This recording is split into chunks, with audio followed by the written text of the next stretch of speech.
Well, excitement is high for Carolina Hurricanes fans these days as the Chicago Wolves return to the playoff hunt after missing the playoffs last season.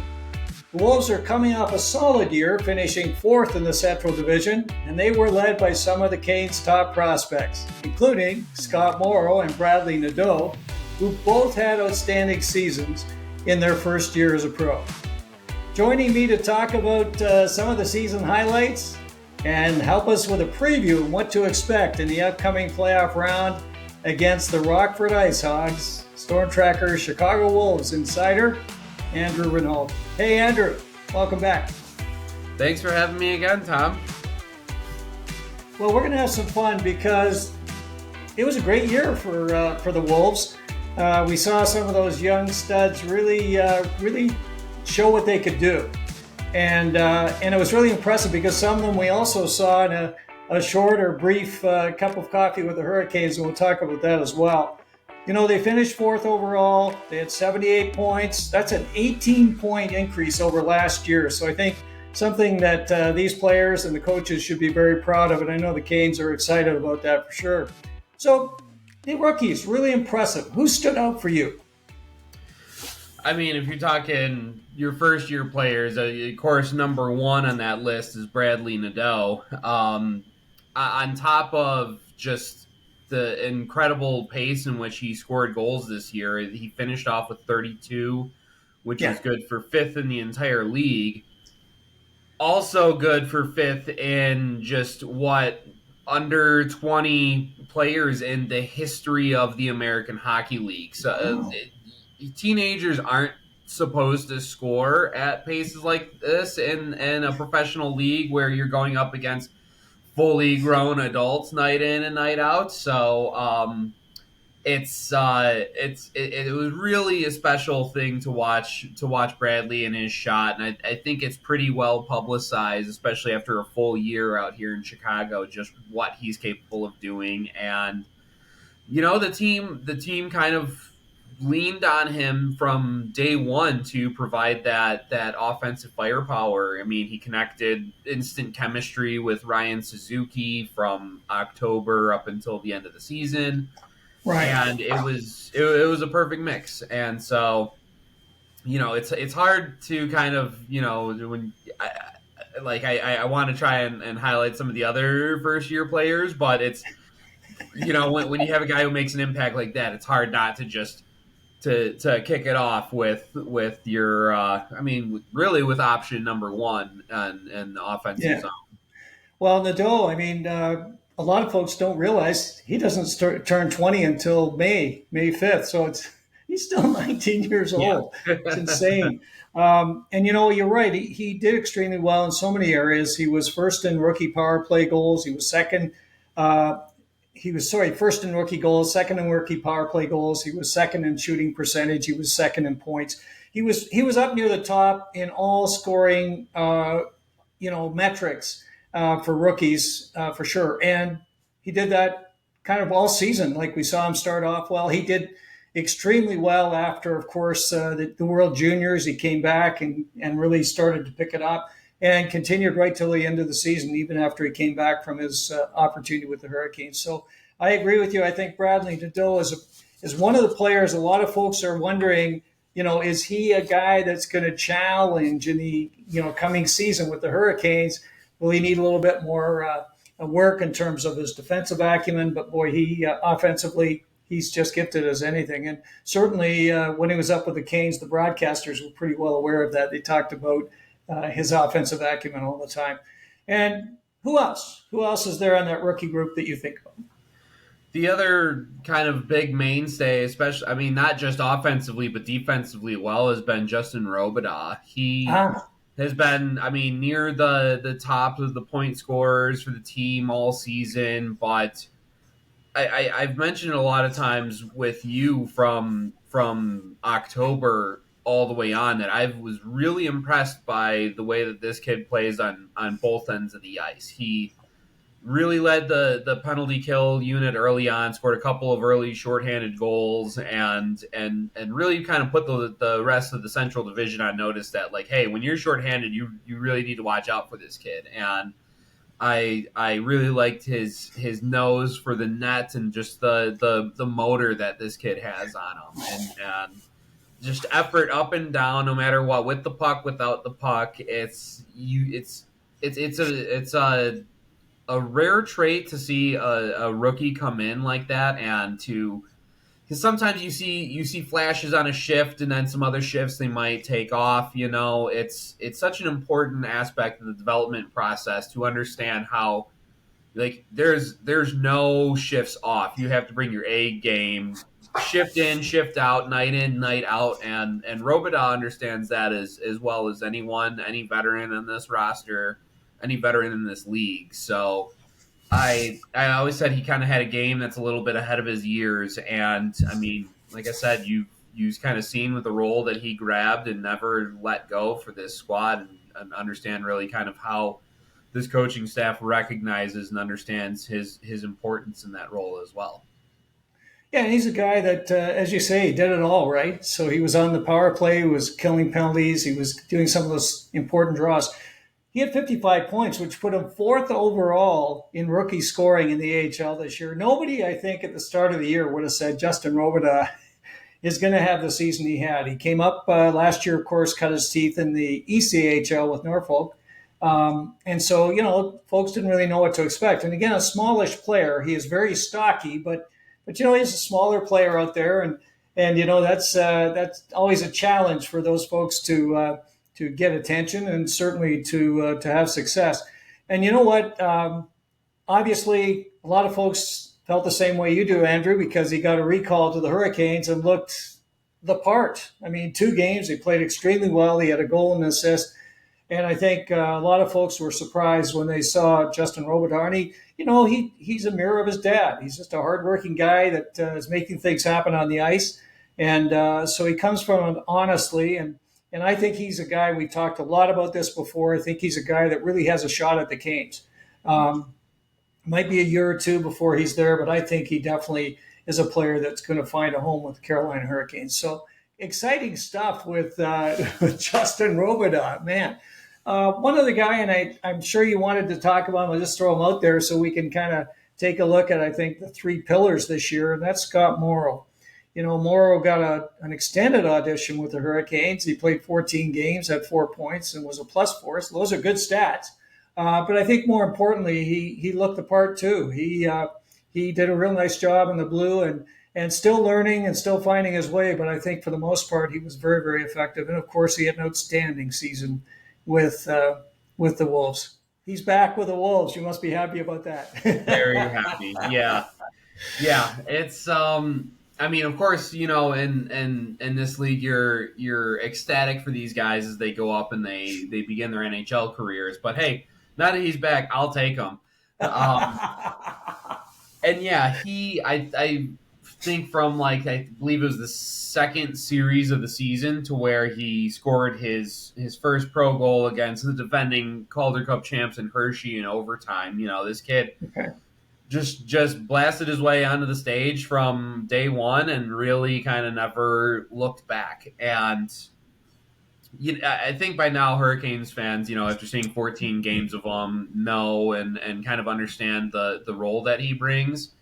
And, he's the workhorse here in Chicago, and I was pleasantly surprised to see how well the D-Corps kind of reacted to not having him around, and it was kind of a lot of hands kind of in the bucket, pulling on that rope in his absence. But when he's here, you know what you're getting. You're getting a guy with poise in his own end, with the puck, without the puck. I've really loved watching how he's matured kind of in his gap control and being able to box guys out in front of the net.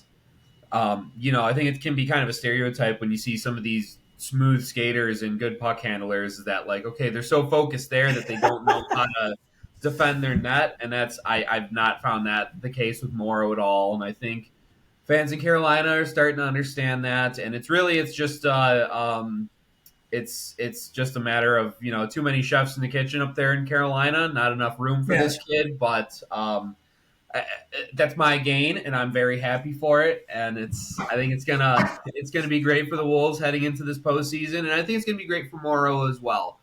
As as much of an experience as it is to be up there and experience the NHL playoffs, being and playing in these massive minutes in the AHL, being able Yeah. to, I mean, there's a reason why they have like 24 teams make the playoffs, is because they want these young kids to experience the intensity and experience the amp up and the pace and the responsibility.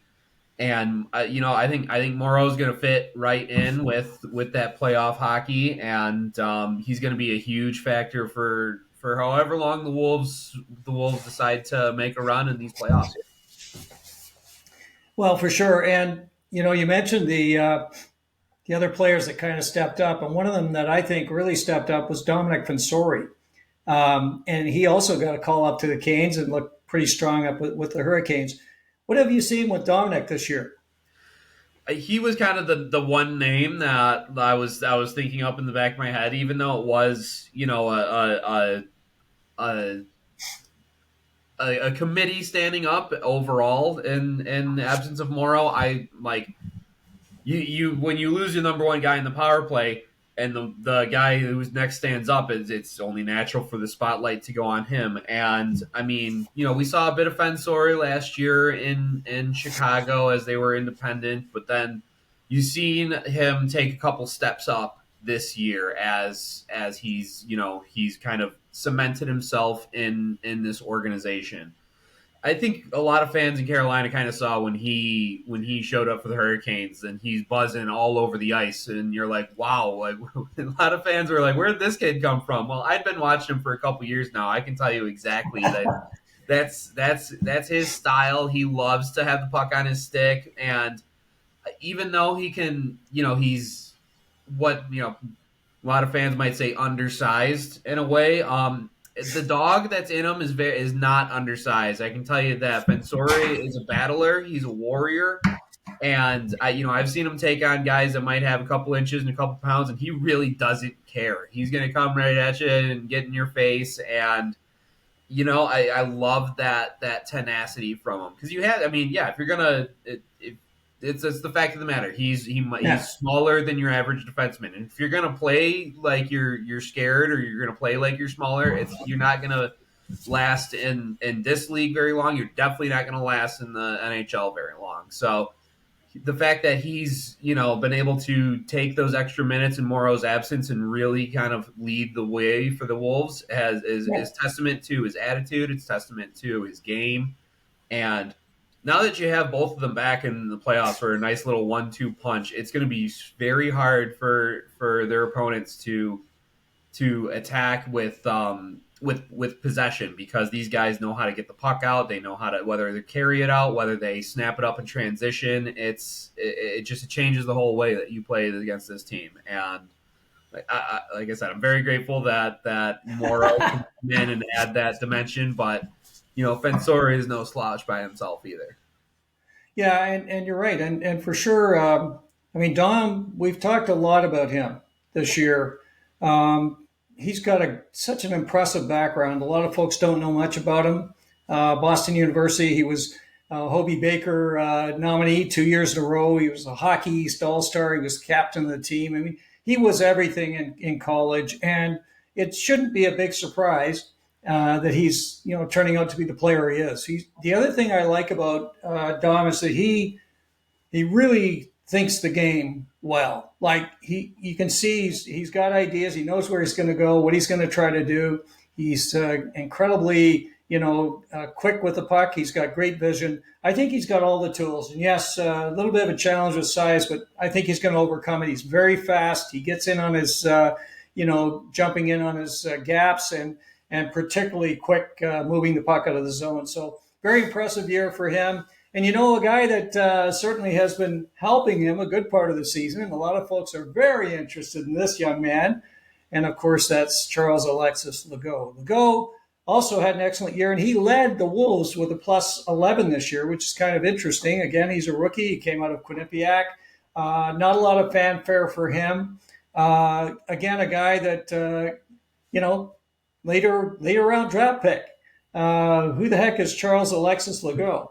But I know there's a lot of folks now who see him as a potential Kane at some point. He's a big player. He can skate. He's smart. He does it all. What do you think about those two guys? They're quite impressive together. I love the chemistry between the two of them, and I love that their play styles complement each other very well. I think they're both very smooth skaters, and which is, you see the contrast. Legault is not really like a redwood out there. I would reserve that for Nikita Pavlichev, but when he's standing next to Fensore, he can kind of look a little bigger. But it's at that big size, you got to be a smooth skater in order to keep up with some of these speedy guys. And Legault's had no problem with that. He's also, I like his ability to move the puck in transition as well. He's not afraid to jump up in the rush and contribute. But, at the same time, he's responsible. He knows his role, and he plays it very well. And the two of them just work off each other in sync. And it's one of those things where it's like, where your guy's going to be, so know exactly how to play it. You're just more loose, you're more limber. And it's, as the year has gone on, you've seen both of them kind of growing at the same rate with it's just kind of one of those things, as you've had this guy as your partner for a majority of the year. I'll say it's been a treat to watch, because going into the year, I was familiar with Fensore, I was familiar with Seeley. Morrow I wasn't as familiar with, but the acumen backed it up, and then he kind of made a name for himself early on. I kind of had to learn Legault's game on the fly, and I was impressed early on, and he's continued to steadily grow and mature into his pro game. And for a bunch of first year players, these guys don't play like it. I can say that. It's really has been a treat. I think the coaching staff's done an excellent job, especially with this blue line, to move these guys along and get them accustomed, get them comfortable, and they're playing loose, they're playing free, and it's, I don't want to say they're necessarily playing with house money going into the playoffs, but you don't feel like there's a lot of pressure on this team. That there's just like a bunch of young kids that are just going out there trying to have fun, make the most of it, and win some hockey games. Well, it's interesting because when I watch some of the action for the Wolves, I usually forget that Legault and Fensore are rookies. It's kind of insane. Now, Fensore played a little bit last year. Of course, he got called up. I should also mention that last year, of course, he was in Norfolk as well. And then when things kind of went south for the Wolves, they sent an appeal to the Hurricanes, and the Canes, among others, sent up Domenick Fensore and Roman Seeley. So that was good stuff. Okay, a couple of other guys I thought we just touch on as we wrap up our thoughts on the season. Obviously, we can't talk about anything without mentioning Ryan Suzuki. Suzuki had an outstanding year. One of the few years he's kind of been available for the season. Chipped in with 59 points in 69 games. So that's really great. And, of course, he was the guy that was fueling, to a large extent, Bradley Nadeau with so many great plays to set him up. But what were your thoughts on Suzuki? Where do you think he fits in the Canes' scheme of things? Oh, man. The last part of that question is a real loaded one. I absolutely loved seeing Suzuki kind of battle after just the last couple of seasons for him. Early on in his Wolves tenure, the Calder Cup year, he was injured for the whole playoff run. The year following that, he had some injuries to battle through at the beginning of the year. Finished off strong, but it was rough for him. And then he had the affiliation drop between Chicago and Carolina. So now he's off to Springfield in an organization that, for better or worse, really didn't care about his development and was just kind of like, all right, like, we could use a body, come here and play, but like, don't get in the way, And so now, he comes in from earlier, like I said, earlier in Chicago, he was the first round pick. He was the young kid who now he's the one kind of taking these guys like Nadeau and Robidas under his wing and showing them the ropes of what it needs to do to succeed at this level. And of course, his chemistry with Nadeau kind of, we've already talked about that a lot, and I believe he led the team in points. I think he was a point ahead of Nadeau for the lead at the end of the season. Yes. Yeah. So, to see him be able to take one obstacle and the next and to still come out on top has been just kind of a testament to what this kid brings to his work ethic, night in and night out. I interviewed him when I was in Chicago at the beginning of the season, and there was still kind of all the background noise going on between the two teams, and Ryan wasn't concerned with that in the least bit. He just wanted to come in. He was happy to be back in Chicago. He wanted to play some hockey, get together with the coaches and the boys and everything, and so to see him just continue to play at a high level after everything that's been thrown in his face has been just nothing short of remarkable as far as I'm concerned. Where he ends up in Carolina, well, I guess it depends on kind of what the team sees in him going forward. I see a guy who, is creative offensively. He's responsible defensively. He doesn't have the best scoring touch, although I think that he's so focused on setting up everyone else around him. I do think he's got a nice shot. I just wish he'd just use it more, but it is what it is. Obviously, I think Carolina's pretty satisfied with some of their centers, and it just comes to a point to where, do they think that Suzuki can come in, maybe fit in a role in their bottom or their middle six at some point for them?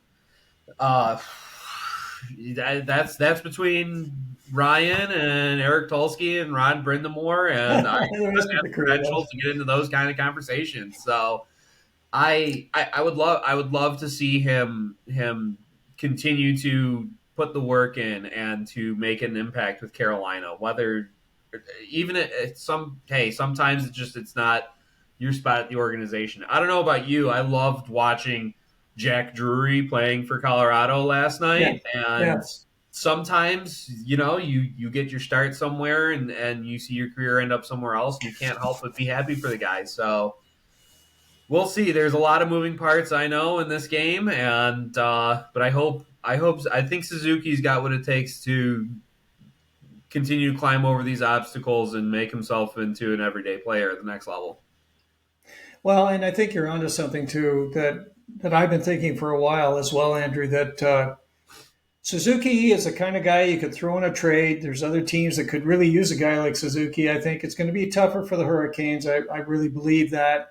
And they're clearly motivated to try to win cups right now, so they're going to continue to load up. They've even got a pretty darn good center sitting out right now, and that's Mark Jankowski. So they've got depth at center ice. And so I think Suzuki, I hope he gets a chance somewhere. I think he's certainly earning the right. He's starting to show some of the promise that, we had for him right from the get-go as a first-round pick. So, and obviously his brother is thriving. So that's a good thing as well. Last guy, a wild card in my mind. Kind of surprised a lot of people. Yes, he is Rod Brind'Amour's son. That's for sure, and that's Skyler. But you know what? When he was up with the Hurricanes, I think he showed some things that were really kind of surprising to folks. He's particularly good in the face-off dot. He's an excellent penalty killer. He's a solid defensive center, and guess what? He scored to boot. So he's a guy that didn't do particularly well with the Checkers previously. Part of the Florida system. He was there for a short period of time. I think he's certainly started to find his game with the Wolves. What do you think about Brind'Amour? What do you think about his trajectory? Yeah. So, I mean, I'll admit that I was kind of guilty at first, kind of seeing his name roll across the transaction list. Like, okay, I get it. Coach's son. We'll give him a shot in the organization and see what it's all about. I'm happy to be proven that I was very wrong on expecting like what to expect from him this season because yeah, he really blew me away with. I mean, of course, he's kind of a carbon copy of his dad for Yeah, some of us older guys who watched him rocking the red and white in Carolina. Just a demon in the face-off circle and a demon going to the net and mixing it up and all that. He really just very. I saw that the stats did not look good last year, and I was like, "Oh boy, here we go." But this season, he really wowed me with just how well he was able to adapt to the game. The penalty killing, of course, again, he's just like his dad, and the tenacity without the puck to just lay it all out on the line. yeah, These are, yeah, it can kind of sound like cliches at time, but these are the traits that make these guys so valuable when your team really needs them the most. And he's been out there and no questions asked, like what do you need? Put me in, coach type of guy. And again, pleasantly surprised with what we got from Brind'Amour in this one, but absolutely crucial piece of that bottom six, that special teams on the penalty kill for Chicago. And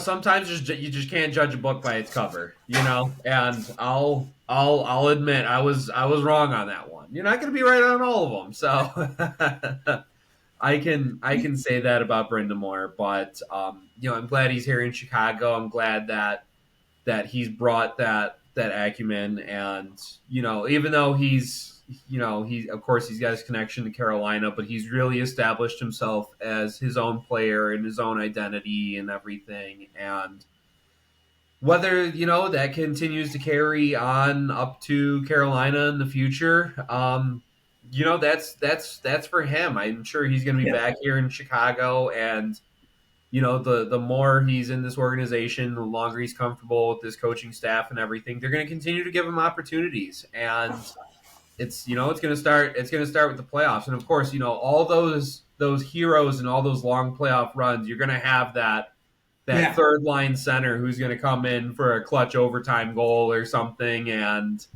that's got Brind'Amour's name written all over it, I can argue. Well, for sure, and you know, again, he came out of a pretty solid college career with Quinnipiac. They won the championship. He was a key member of that forward crew for them. And so, again, a little older, sure. But a guy that, as you look at the Canes in the coming years, they're going to need third and fourth line centermen. I mean, at some point, Jordan Stahl will retire.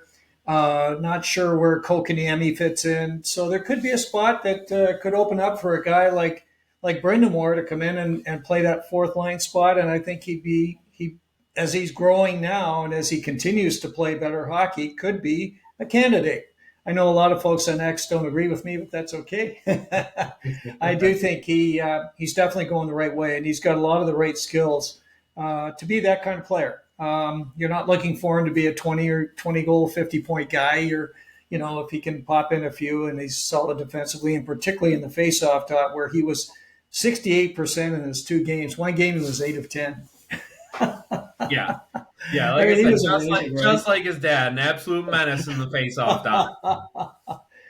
Okay, to wrap up the season discussion, I just wanted to see, was anyone a real disappointment for you? Like if you look at the start of the year, were there players that you thought, oh boy, I can't wait to see what's going to go, how's he going to do this year?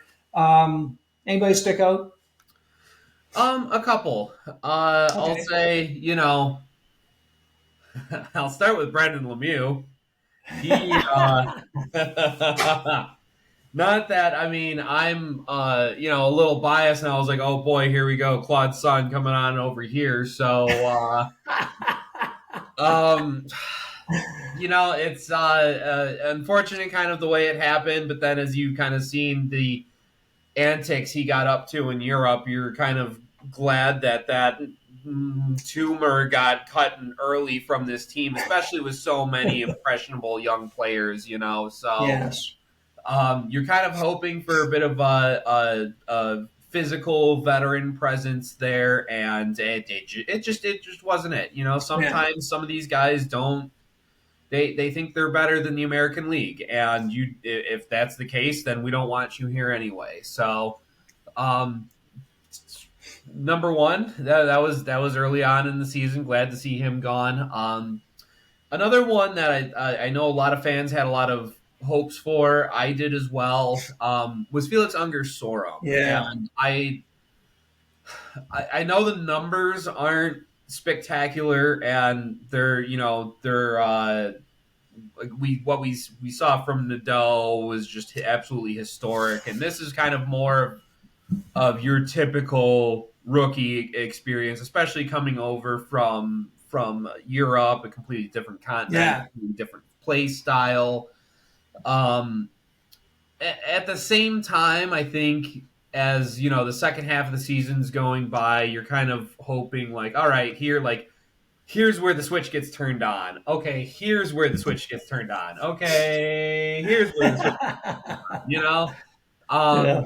And Unger Sorum had power play time and plenty of opportunities, changing up with some line mates and everything. And I don't think the numbers are necessarily indicative of how he's played, and certainly not what he's capable of this year. I just think sometimes it's a number of different factors that can impact you. And he's a young kid. He's gonna learn. He's gonna continue to grow, and I think he'll be all right. I think Carolina fans kind of they expected him with his wonderful preseason and all that to kind of come in and kick the door down here in Chicago. And while there's just some things that young players have to learn and continue to adapt and grow through. But I think the intangibles are there. I think he's got the sense. I think he's got the skill, and it's just a matter of putting it all together. But admittedly, probably like to see a couple more numbers on the score sheet than what we saw from Sorum. But it's part of the game. And I think the true test of his mettle will be, are you gonna get down on yourself? Are you gonna feel sorry for yourself, or are you gonna hit the weight room, hit the practice ice, and gonna keep on pushing forward? And I think that's what he's gonna do. Whether it's kind of show out in these playoffs, or he's gonna put the work in the off season and come back as a much better player next year for the Wolves. I'm looking forward to see how he responds to this. Yeah, he was definitely one that I was thinking of. Of course, he's very young. He played in the World Juniors this year, and I thought that was going to be a springboard, kind of to use your terminology as well, Andrew. One of the other things with Unger Sorum, of course, they were experimenting with him at center, and I'm not sure that's worked out very well for him. Mm-hmm. I feel myself he seems to be more comfortable in the wing, but we'll see how it goes. I think he's definitely a player that he's going to come back. He's going to be pushing hard. Learning experience, similar situation for the Russian guys. Gleb Trikazov, he had a tough start to his pro career. Ruslan Kazeev, some challenges with him as well. Look, these are all top prospects for the Canes. They got lots of time. They're very young. They'll get some grooming. And one thing we've talked a lot about this year, and I think these guys deserve immense credit, as the coaching staff led by Cam Abbott and his crew. I think they've done a phenomenal job. And one of the ways that we can kind of reference that is by the fact that when these guys go up to play for the Canes, they don't miss a beat. So I think, again, well prepared, and kudos to all those guys on a great season. I think it was wonderful this year with the Wolves. So let's talk about the playoffs. And, of course, they're up against Rockford IceHogs. They played 12 games against the IceHogs this year, and they beat them 9 times. So that's not a bad start. Goals were pretty close. Goals against were close. I mean, most of the metrics are really close. Power play, penalty kill, you name it. I looked at a bunch of stuff. It looks like it's all pretty close. So what are you thinking as we head into this series? What are your thoughts? Well, I think that you kind of got a tale of two different teams here. I think on Rockford's side, first off, they're going to be getting Frank Nazar, Artyom Levshunov, a number of Oh, guys that have been spending up some time with wow. Chicago. So they're probably not necessarily going to be the same team that you'd seen before. At the same time, the Wolves are getting Scott Morrow for some reinforcements. So I think that should kind of balance itself out a little bit there. And again, at the same time, I feel like Rockford with Chicago up there rebuilding, and you've seen a lot of talented young players there in the Ice Hogs, complemented with some veterans like Joey Anderson and Brett Sini. Yes. That Yeah. they were, I think the Rockford kind of had an incredibly disappointing season. I was expecting them to be way higher up in the standings for kind of the caliber of players that they had, and for whatever reason, it just never seemed to get it all together. And the Wolves certainly took advantage of Chicago seeming to just kind of anytime anyone was playing good for a stretch of 3 or 4 games, to just swipe someone up to the Blackhawks. And you kind of where each team rests in the standings is kind of what you see is what you get. So the obviously 12 games, Chicago took 9 of them.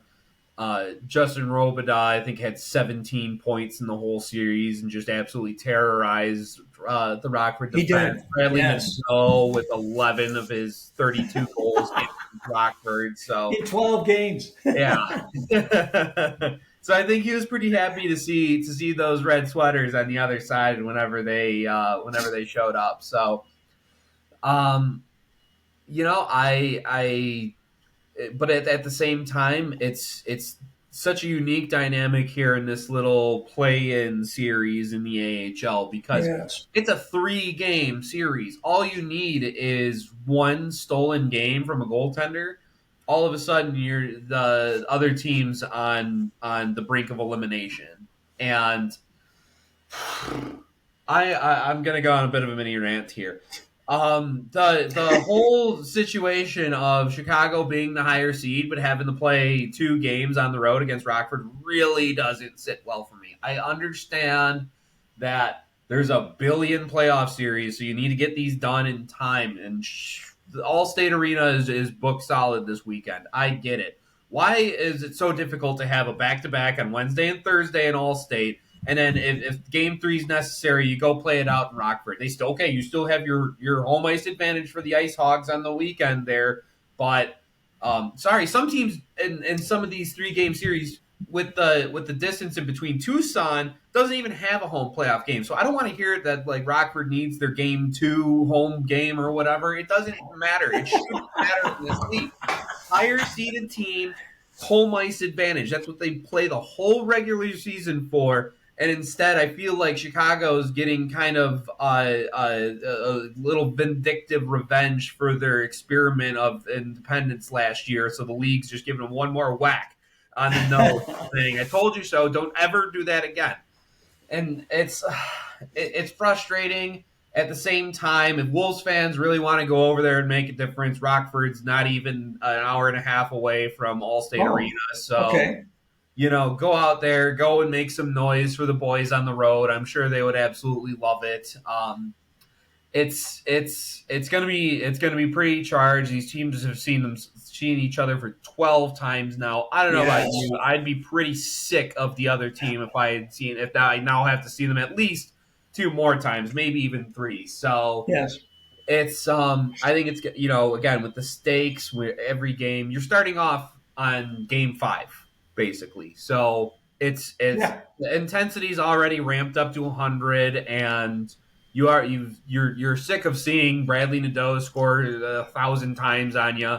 It's gonna be charged. It's gonna be physical, and I this is the kind of stuff I don't know about you, but this is why I watch the sport. This is why I cover it. This is why I live it. I am excited to get this all kicked off on Wednesday night.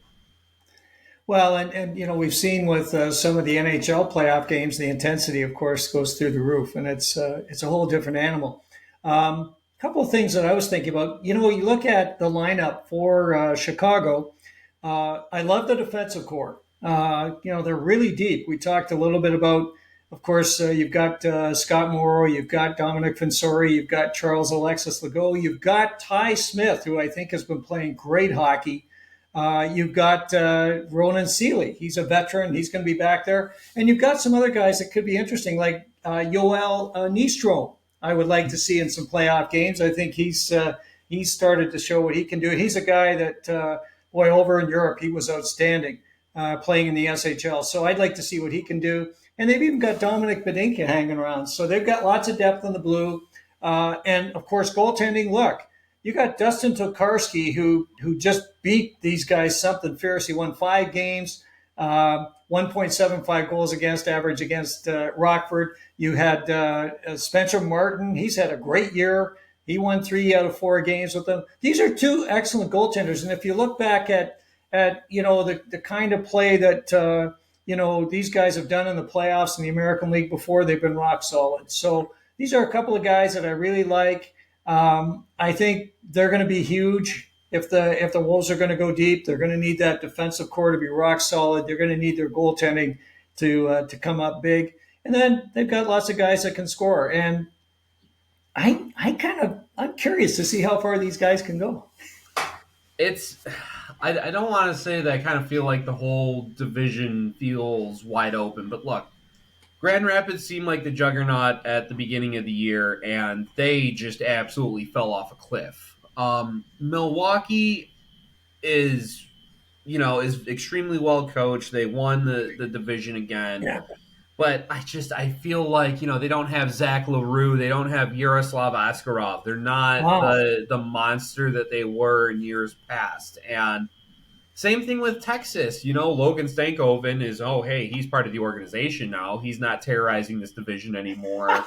Yeah, he was huge last year. Yeah, Maverick Bork was the league MVP. Yes. He's up in Texas. I mean, still they have Justin Ritskovian and Matej Blumel, and they just keep that organization just kind of keeps churning out stars out of nowhere. I'm kind of getting sick of it, but, they're at the same time, it feels like if this team gets hot at the right time and starts getting streaking, you got Spencer Martin, one of the best options that you can get at this level.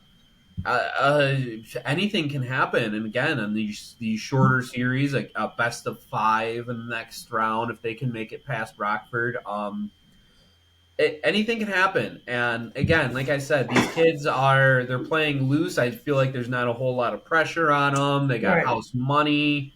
Why not? Why can't these guys make a run for it? So it's an exciting time to be on the beat, and I'll be covering it from beginning to end. Well, the interesting thing, if you look at the way the lineup is structured, you've got the big line, where you've got, of course, Ryan Suzuki and Bradley Nadeau. And I think Nick Sweeney generally gets in on that line now these days. He's been there quite a bit. Or Pavlichev, one of those guys will be jumping in there. And then you've got, you've got Justin Robidas, and he's got some guys that can put the puck in the net on his line. And you've got, of course, Josiah Slavin and Skyler Brind'Amour, who bring that good, solid third line defensive capability and pop in the odd goal as well.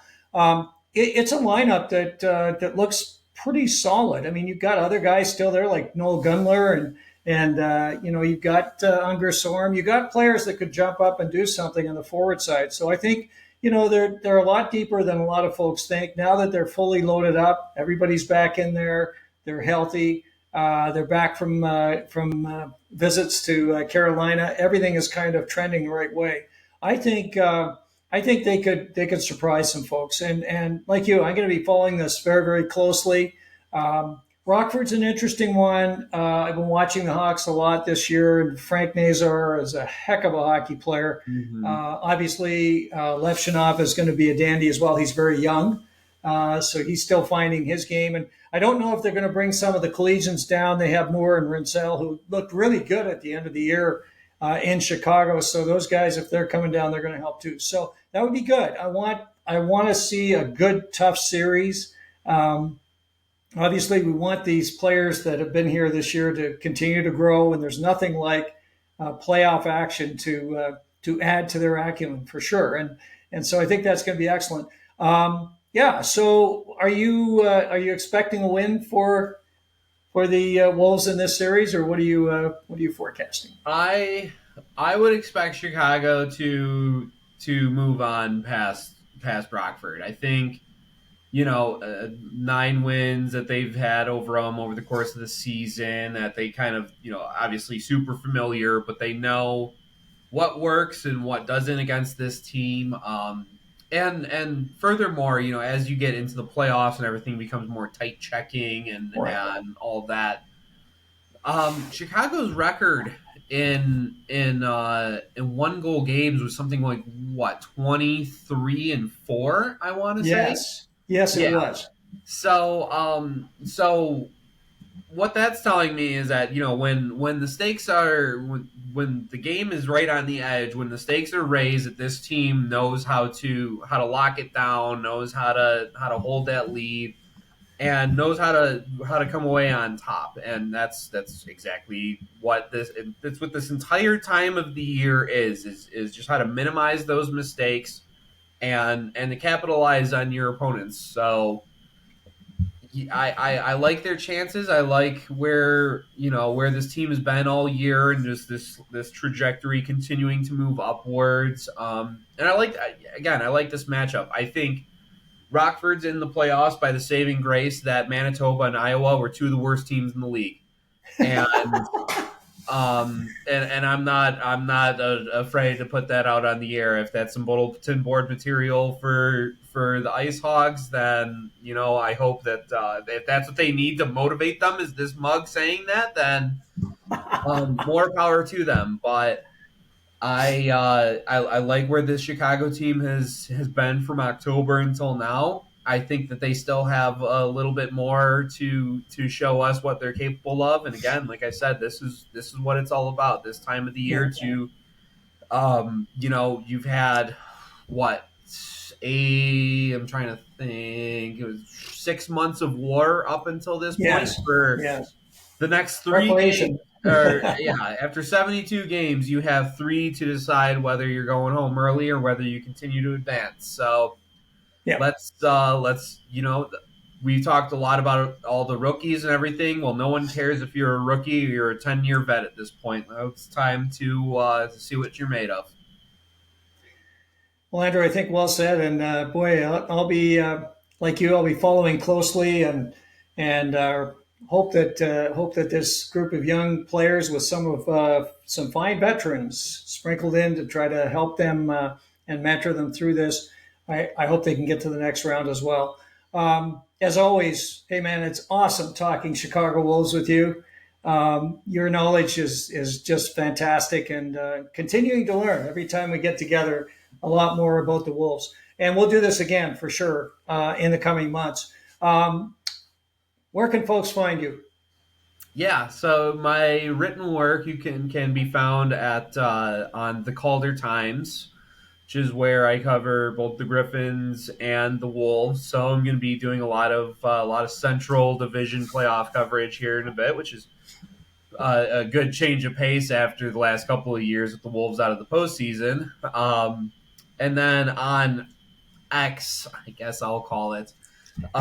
You can find me at Andrew _ Rinaldi _ and that's where I give updates on the team. I live tweet during the games. I share highlights, whether it's a big hit, a big save, a big goal, a fight, or just something silly that I find in the crowd. And I and especially this time of the year, I love interacting with the fans. I love so if anyone out there has any questions or anything about the team whatsoever, even if you just want to chat, drop by or chirp me because Rockford swept the Wolves and because I jinxed them into doing it, then I'm open for all of it.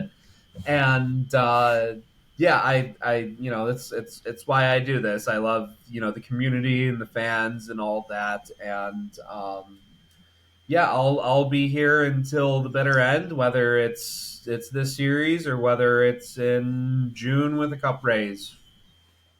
Well, that's fantastic. And you know what, Andrew, it's always great fun. Um, I love your passion and your excitement with the Wolves and with hockey in general. It's always contagious as heck. In any case, to those of you who have been listening or watching, Andrew and I are delighted that you spent time with us today, of course.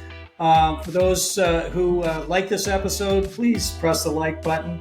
If you do have comments or you want to make any kind of communication with myself or with Andrew, of course, please leave that in the comment section down below, and we'll make sure we get back with you as soon as possible. And of course, if you want to be alerted of future episodes of stormTracker and Chicago Wolves Report, please press the subscribe button and the bell, and we'll make sure you're alerted as soon as those are available. Once again, thanks so much for spending time with us today. Andrew and I look forward to getting together with you real soon once again on Chicago Wolves Report right here on stormTracker.